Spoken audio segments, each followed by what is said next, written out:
कोई 600 वर्ष पुरानी बात है। विजयनगर का साम्राज्य सारी दुनिया में प्रसिद्ध था। उन दिनों भारत पर विदेशी आक्रमणों के कारण प्रजा बड़ी मुश्किलों में थी। हर जगह लोगों के दिलों में दुख, चिंता और गहरी उधेड़ बुन थी। पर विजयनगर के प्रतापी राजा कृष्णदेव राय की कुशल शासन व्यवस्था, न्यायप्रियता और प्रजावत्सलता के कारण वहां प्रजा बहुत खुश थी। राजा कृष्णदेव राय ने प्रजा में मेहनत और सद्गुणों के साथ साथ अपनी संस्कृति के लिए स्वाभिमान का भाव पैदा कर दिया था, इसलिए विजयनगर की ओर देखने की हिम्मत किसी विदेशी आक्रांता की नहीं थी। विदेशी आक्रमणों की आंधी के आगे विजयनगर एक मजबूत चट्टान की तरह खड़ा था। साथ ही वहां लोग साहित्य और कलाओं से प्रेम करने वाले तथा परिहास प्रिय थे। उन्हीं दिनों की बात है, विजयनगर के तेनाली गांव में एक बड़ा बुद्धिमान और प्रतिभासंपन्न किशोर था। उसका नाम था रामलिंगम। वह बहुत हंसोड़ और हाजिर-ए-जवाब था। उसकी हास्यपूर्ण बातें और मजाक तेनाली गांव के लोगों को खूब आनंदित करते थे। रामलिंगम खुद ज्यादा हंसता नहीं था, पर धीरे से कोई ऐसी चतुराई की बात कहता कि सुनने वाले हंसते हंसते लोटपोट हो जाते। उसकी बातों में छिपा हुआ व्यंग्य और बड़ी सूझबूझ होती, इसलिए वह जिसका मजाक उड़ाता, वह शख्स भी द्वेष भूलकर औरों के साथ खिलखिलाकर हंसने लगता था।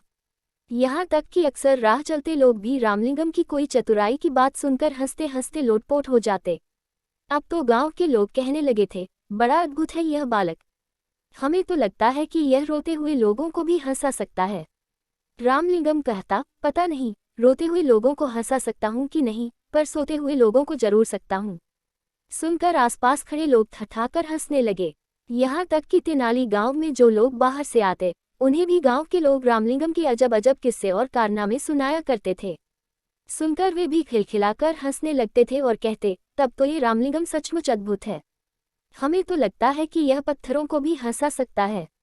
गांव के एक बुजुर्ग ने कहा, भाई, हमें तो लगता है कि यह घूमने के लिए पास के जंगल में जाता है, तो वहां के पेड़ पौधे और फूल पत्ते भी इसे देखकर जरूर हंस पड़ते होंगे। एक बार की बात है, रामलिंगम जंगल में घूमता हुआ माँ दुर्गा के एक प्राचीन मंदिर में गया। उस मंदिर की मान्यता थी और दूर दूर से लोग वहां माँ दुर्गा का दर्शन करने आया करते थे। रामलिंगम भीतर गया तो माँ दुर्गा की अद्भुत मूर्ति देखकर मुग्ध रह गया। माँ के मुखमंडल से प्रकाश फूट रहा था। रामलिंगम की मानो समाधि लग गई। फिर उसने दुर्गा माता को प्रणाम किया और चलने लगा। तभी अचानक उसके मन में एक बात अटक गई। माँ दुर्गा के 4 मुख थे, 8 भुजाएं थीं। इसी पर उसका ध्यान गया और अगले ही पल उसकी बड़े जोर से हंसी छूट गई। देखकर माँ दुर्गा को बड़ा कौतुक हुआ। वे उसी समय मूर्ति से बाहर निकलकर आई और रामलिंगम के आगे प्रकट हो गईं। बोली, बालक, तू हंसता क्यों है? रामलिंगम माँ दुर्गा को साक्षात सामने देखकर एक पल के लिए तो सहम गया, पर फिर हंसते हुए बोला, क्षमा करें माँ, एक बात याद आ गई, इसीलिए हंस रहा हूँ। कौन सी बात, बता तो भला, माँ दुर्गा ने पूछा। इस पर रामलिंगम ने हंसते हंसते जवाब दिया, माँ, मेरी तो सिर्फ एक ही नाक है, पर जब जुकाम हो जाता है तो मुझे बड़ी मुसीबत आती है। आपके तो 4 मुख हैं और भुजाएं भी 8 हैं, तो जब जुकाम हो जाता होगा तो आपको और भी ज्यादा मुसीबत। रामलिंगम की बात पूरी होने से पहले ही माँ दुर्गा खिलखिलाकर हंस पड़ी। बोली, हट पगले, तू माँ से भी मजाक करता है। फिर हंसते हुए उन्होंने कहा, पर आज मैं समझ गई हूँ कि तुझमें हास्य की बड़ी अनोखी सिद्धि है। अपनी इसी सूझबूझ और हास्य के बल पर तू नाम कमाएगा और बड़े बड़े काम करेगा।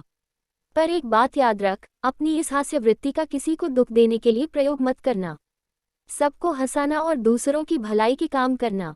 जा, तू राजा कृष्णदेव राय के दरबार में जा, वही तेरी प्रतिभा का पूरा सम्मान करेंगे।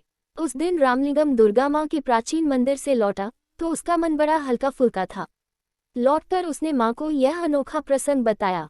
सुनकर माँ चकित रह गईं, और फिर होते होते पूरे तेनाली गांव में यह बात फैल गई कि रामलिंगम को दुर्गा माँ ने बड़ा अद्भुत वरदान दिया है।